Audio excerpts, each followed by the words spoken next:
사랑합니다, 행복님. 오늘도 찾아주셔서 감사합니다. 저한테도 믿었던 사람이 있었습니다. 누구보다 가깝다고 생각했는데 그 사람의 말 한마디, 행동 하나가 결국 저를 폭발하게 만들었죠. 처음엔 그냥 넘어가려고 했습니다. 아, 무심코 그랬겠지 하고 애써 이해하려 했지만 반복되는 말과 태도는 날카로운 비수처럼 저를 찔렀습니다. 결국 저는 그 관계를 끊어버렸습니다. 여러분도 혹시 이런 경험 있으신가요? 정말 가까웠던 사람, 믿었던 사람에게 상처받고 그 실망감에 등을 돌릴 수밖에 없었던 기억. 그런데 혹시 여러분도 누군가에게 그런 존재가 되고 있다면 어떨까요? 나도 모르게 내 말과 행동이 소중한 사람을 멀어지게 만든다면요. 오늘은 사람을 떠나게 만드는 말과 행동, 그리고 우리가 반드시 고쳐야 할 습관들에 대해 이야기해 보려 합니다. 관계가 무너지는 건 한순간입니다. 지금 고치지 않으면 나에게 남는 건 후회뿐일지도 모릅니다. 지금 바로 시작합니다. 첫 번째, 너무 자주 연락한다. 영희 씨는 요즘 들어 친구와 멀어진 것 같아 아쉬웠습니다. 내가 좀 더 관심을 보이면 다시 가까워질 거야. 그렇게 생각한 영희 씨는 하루에도 몇 번씩 친구에게 문자를 보냈습니다. 밥 먹었어? 오늘 날씨 좋더라. 산책은 했어? 주말에 시간 되면 나랑 커피 한 잔 어때? 처음엔 친구도 답을 해줬습니다. 응, 잘 먹었어. 좋은 날씨네. 하지만 며칠이 지나자 친구의 답장이 점점 짧아지고 마지막엔 이런 메시지가 왔습니다. 요즘 너무 바빠. 나중에 연락할게. 그 이후로 친구는 영희 씨의 문자를 읽고도 답하지 않았습니다. 영희 씨는 혼자서 내가 뭘 잘못했지? 하고 답답해했죠. 사실 친구는 영희 씨를 싫어해서가 아니라 매번 연락에 답해야 한다는 부담감에 지쳐버린 것이었습니다. 너무 자주 연락을 강요하는 행동은 상대방에게 피로감을 줄 수 있습니다. 좋은 의도로 시작한 행동이라도 지나치면 상대방의 자유를 침해한다고 느껴질 수 있습니다. 인간관계는 밀당이 필요합니다. 상대가 스스로 당신을 찾게 하는 여유를 주는 것이 관계를 오래 유지하는 비결입니다. 다산 정약용은 이렇게 말했습니다.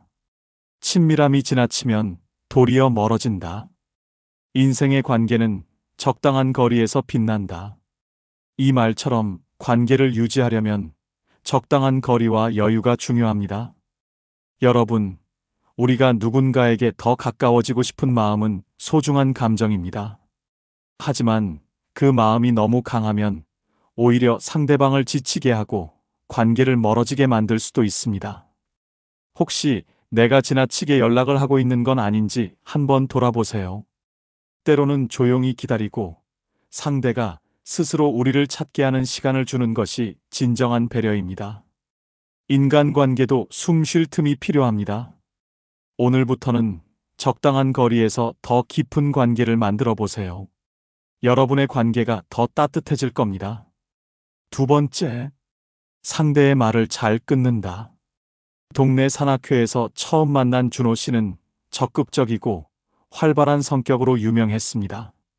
첫인상은 꽤 좋았죠. 모임에서 산행을 마친 후 쉬는 시간에 한 회원이 이야기를 꺼냈습니다. 요즘 일이 많아서 스트레스가 너무 심하네요. 밤마다 잠도 잘 안 오고요.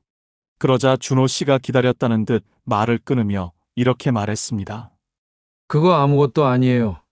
저도 한때 회사에서 정말 바빴을 때가 있었는데 그때는 밤낮으로 일하면서 완전 번아웃까지 갔어요. 지금 생각해보면 내가 진짜 힘든 사람이었죠. 대화를 듣던 다른 회원들도 처음엔 고개를 끄덕이며 공감했지만 준호 씨가 계속 자신의 이야기만 늘어놓자 모두 점점 말을 줄이고 조용해졌습니다. 한 회원이 조용히 속삭였습니다. 준호 씨는 항상 자기 이야기만 해. 대화가 아니라 혼자 말하는 것 같아. 결국 사람들은 준호 씨와 거리를 두기 시작했습니다. 준호 씨는 자신이 왜 점점 모임에서 소외되는지, 전혀 알지 못한 채 답답해했습니다. 대화는 캐치볼과 같습니다. 상대가 던진 공을 받아주는 것처럼 그들의 이야기를 들어주고 공감하는 것이 대화의 시작입니다. 상대의 이야기를 경청하지 않고 내 이야기만 하면 대화는 쉽게 단절되고 관계도 멀어질 수 있습니다. 율곡 이인은 이렇게 말했습니다. 말은 입에서 나지만 마음을 잃으면 그 말도 무의미하다. 상대방의 이야기를 들어주는 태도가 곧 마음을 얻는 열쇠입니다. 여러분, 대화는 단순히 말을 주고받는 것이 아니라 마음을 나누는 소중한 시간입니다. 상대의 이야기를 듣고 공감하는 것만으로도 우리는 관계를 훨씬 더 따뜻하게 만들 수 있습니다. 혹시 나도 모르게 상대의 이야기를 끊고 내 이야기에만 몰두하고 있진 않은지 한번 돌아보세요. 공감과 경청은 작은 행동 같지만 그 안에 담긴 배려가 관계를 변화시킵니다. 오늘부터는 상대의 말을 끝까지 들어주고 그 마음을 공감하는 연습을 해보세요. 여러분의 대화는 훨씬 더 따뜻해지고 관계도 깊어질 겁니다. 세 번째, 선 넘는 농담을 자주 한다. 영희 씨는 모임에서 분위기를 띄우는 사람이었습니다. 그녀는 특유의 유머 감각으로 사람들을 웃기는데 능숙했고 처음에는 모두가 그런 영희 씨를 좋아했죠. 어느 날 모임에서 한 친구가 머리를 바꾼 이야기를 꺼냈습니다. 어때? 이번에 미용실에서 새로 한 머리인데 괜찮아? 영희 씨는 곧바로 농담처럼 말했습니다. 머리는 예쁜데 너 얼굴이 받쳐주질 않잖아? 하하. 친구들은 순간 웃음을 터뜨렸지만 머리 이야기를 꺼낸 친구의 표정은 굳어 있었습니다.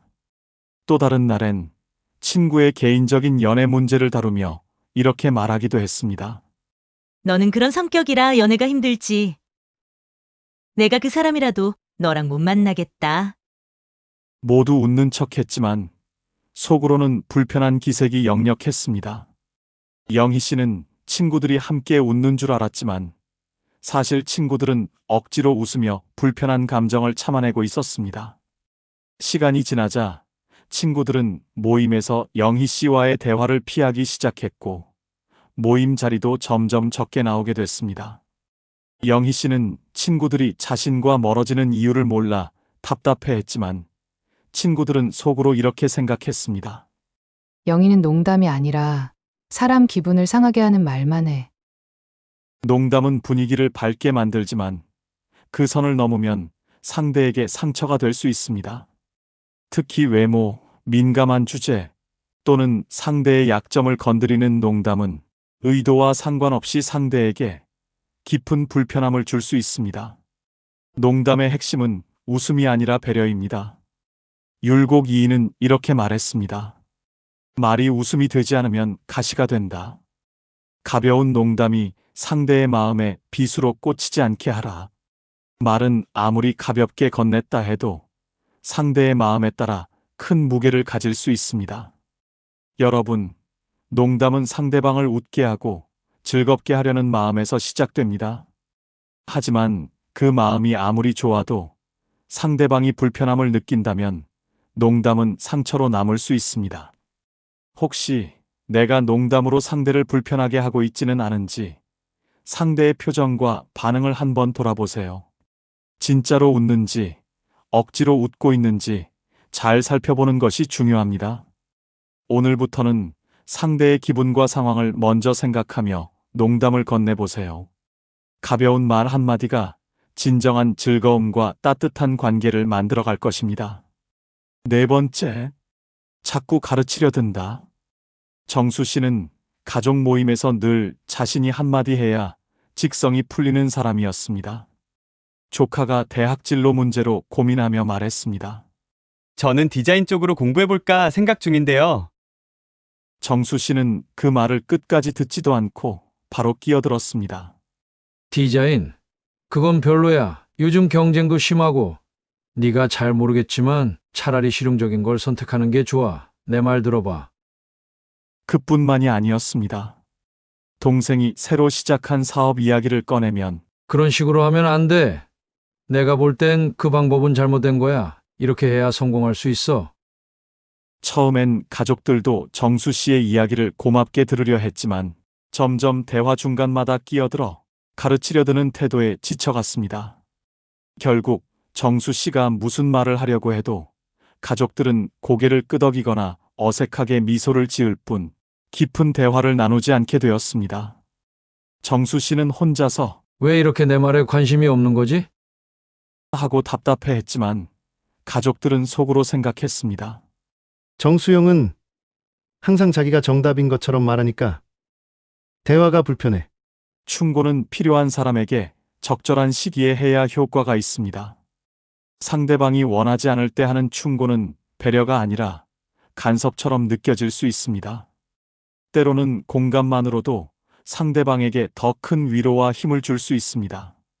다산 정약용은 이렇게 말했습니다. 말은 사람을 살릴 수도 멀리 떠나게 할 수도 있다. 지혜로운 말은 들려주는 것이 아니라 함께 느끼는 것이다. 상대를 위하는 마음이라면 말보다 공감과 경청이 더 중요할 때가 많습니다. 여러분, 충고는 때로는 큰 도움이 될 수 있지만 잘못된 순간에 하면 관계를 망칠 수도 있습니다. 우리가 충고라고 생각했던 말이 상대에게는 간섭이나 비난처럼 들릴 수 있다는 사실을 기억하세요. 혹시 내가 자꾸 가르치려 들고 있지는 않은지, 상대의 이야기를 끝까지 들어주고 공감해주지 못하고 있는 건 아닌지 한번 돌아보세요. 때로는 그랬구나, 힘들었겠다라는 따뜻한 공감 한마디가 충고보다 훨씬 더 큰 힘이 됩니다. 오늘부터는 상대방의 마음을 먼저 헤아리는 대화를 시작해 보세요. 여러분의 대화와 관계는 훨씬 더 따뜻하고 풍요로워질 겁니다. 5번째, 상대를 무시하거나 평가한다. 혜진 씨는 평소 솔직한 성격으로 정평이 나 있었습니다. 어느 날 친구가 고민을 털어놓았습니다. 요즘 회사에서 너무 스트레스를 받아. 동료들이 자꾸 내 의견을 무시하는 것 같아. 그 말을 듣자마자 혜진 씨는 이렇게 말했습니다. 네가 워낙 소극적이라 그런 거 아니야? 사람들이 네 의견을 안 듣는 데는 이유가 있겠지. 또 다른 날엔 친구가 다이어트 이야기를 꺼냈습니다. 이번에 다이어트 하려고 새 운동 프로그램을 시작했어. 혜진 씨는 바로 대답했습니다. 그 방법으로는 살 안 빠져. 내가 해봐서 아는데. 시간 낭비야, 딴 거 해. 친구는 처음에는 참고 들었지만 점점 혜진 씨와 대화하는 것이 부담스러워졌습니다. 속마음을 털어놓는 순간 또다시 평가받고 비난받을 것 같았기 때문입니다. 결국 친구는 점점 혜진 씨를 피하기 시작했고 혜진 씨는 혼자서 답답해했습니다. 나는 사실대로 말했을 뿐인데 왜 사람들이 나를 멀리할까? 사실 혜진 씨의 말은 친구에게 솔직한 충고가 아니라 상대의 감정을 무시하고 평가하는 것처럼 느껴졌던 겁니다. 솔직한 말도 상황과 맥락에 따라 상대방에게는 칼처럼 느껴질 수 있습니다. 상대의 이야기를 평가하거나 무시하는 대신 내가 그렇게 느꼈다면 정말 그랬을 거야 라고 공감하며 들어주는 태도가 더 큰 위로와 신뢰를 줄 수 있습니다. 퇴계 이황은 이렇게 말했습니다. 말은 진실을 담되 따뜻함을 더하라.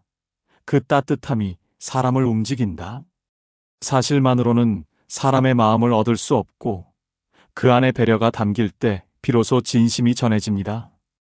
여러분, 상대방을 위한다고 한 말이 때로는 의도와 달리 상대의 마음에 상처를 줄 수 있습니다.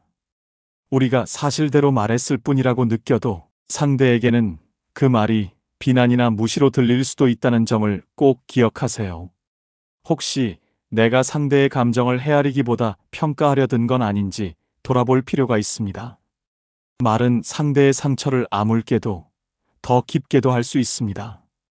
오늘부터는 조언보다 공감, 평가보다 경청으로 대화를 바꿔보세요. 진심이 담긴 말 한마디가 관계를 훨씬 더 따뜻하고 깊게 만들어줄 겁니다. 6번째, 필요할 때만 연락한다. 석진 씨는 평소 친구들에게 자주 연락하지 않는 편이었습니다. 워낙 일이 바빴고 연락하는 게 별로 중요하지 않다고 생각했기 때문이죠. 어느 날 갑자기 차가 고장나 급히 돈이 필요해진 석진 씨는 오랜만에 친구 재훈 씨에게 전화를 걸었습니다. 재훈아, 나 진짜 급해서 그러는데 돈 좀 빌려줄 수 있을까?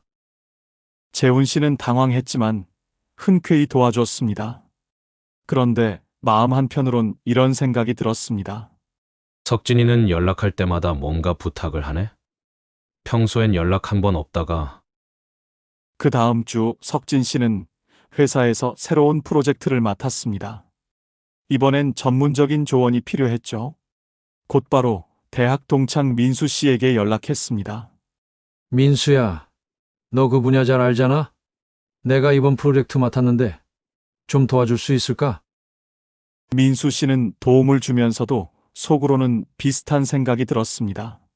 석진이랑 연락하면 늘 이런 식이야. 그냥 안부 연락 한 번이라도 먼저 했으면 좋았을 텐데.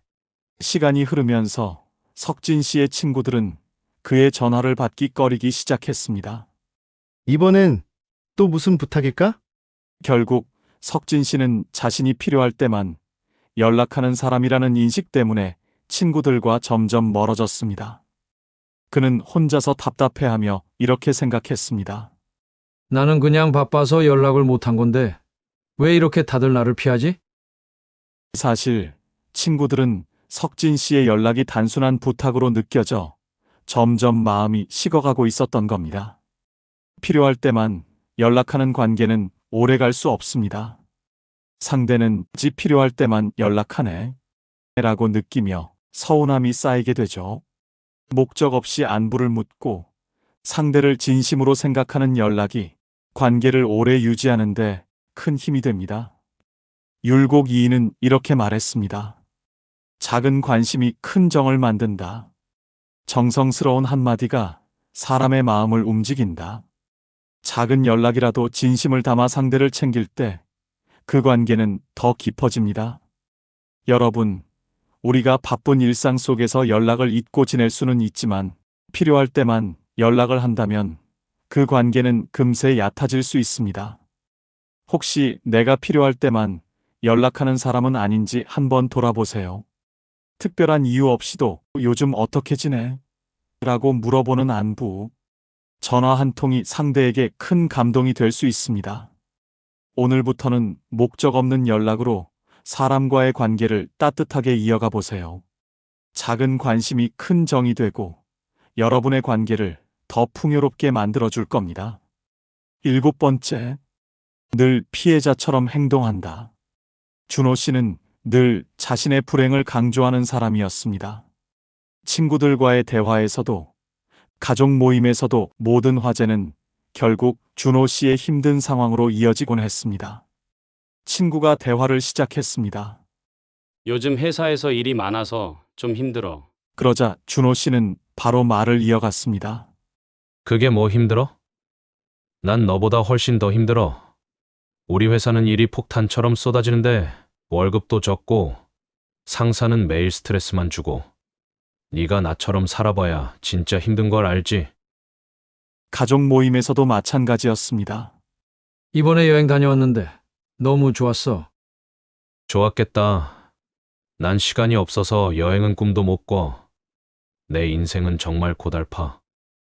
처음에는 친구들과 가족들도 준호 씨의 말을 들어주며 공감하려 했지만 시간이 지나면서 모두 점점 피곤해졌습니다. 준호랑 얘기하면 맨날 자기만 힘들다고 해서 대화가 재미가 없어. 공감도 한두 번이지. 결국 사람들은 준호 씨와 거리를 두기 시작했습니다. 준호 씨는 혼자서 답답해하며 생각했습니다. 왜 다들 내 이야기에 관심이 없는 거지? 나는 이렇게 힘든데. 사실 준호 씨의 끊임없는 피해자 코스프레는 주변 사람들에게 감정적 피로감을 주고 있었던 겁니다. 늘 자신이 피해자라고 말하거나 행동하면 주변 사람들은 점점 지치고 멀어지게 됩니다. 인간관계는 서로의 이야기를 나누고 긍정적인 에너지를 주고받을 때 더 단단해집니다. 힘든 상황을 이야기할 때도 상대방의 공감과 관심을 당연하게 여기기보다 대화 속에서 균형을 찾는 것이 중요합니다. 타산 정약용은 이렇게 말했습니다. 원망은 마음을 어둡게 하고 어둠은 사람을 멀리한다. 계속해서 불행을 강조하는 태도는 자신도 모르게 주변 사람들과의 거리를 만들게 됩니다. 여러분, 누구나 힘든 일이 있을 수 있습니다. 하지만 그 힘듦을 끊임없이 강조하고 다른 사람의 이야기를 묻어버리면 상대방은 점점 피곤함을 느끼고 멀어지게 됩니다. 혹시 내가 늘 피해자처럼 행동하며 다른 사람의 공감을 당연하게 여기고 있지는 않은지 돌아보세요. 힘든 순간에도 상대의 이야기를 듣고 함께 긍정적인 에너지를 나누는 대화를 시작해 보세요. 여러분의 관계는 훨씬 더 따뜻하고 건강하게 변할 것입니다. 여러분, 우리의 말, 행동, 그리고 습관이 관계의 거리를 정합니다. 작은 배려와 공감만으로도 멀어진 마음을 다시 가까워지게 만들 수 있습니다. 오늘부터는 내 말과 행동이 상대방에게 어떤 의미로 다가갈지 한 번 더 돌아보며 따뜻한 관계를 만들어가 보세요. 혹시 여러분도 비슷한 상황을 겪으셨다면 댓글로 사연을 나눠주세요. 많은 분들께 큰 도움이 될 것입니다. 이 영상이 필요한 분들께 공유해 주시고 구독과 좋아요로 저를 응원해 주세요. 여러분과의 소중한 연결이 저에게 큰 힘이 됩니다.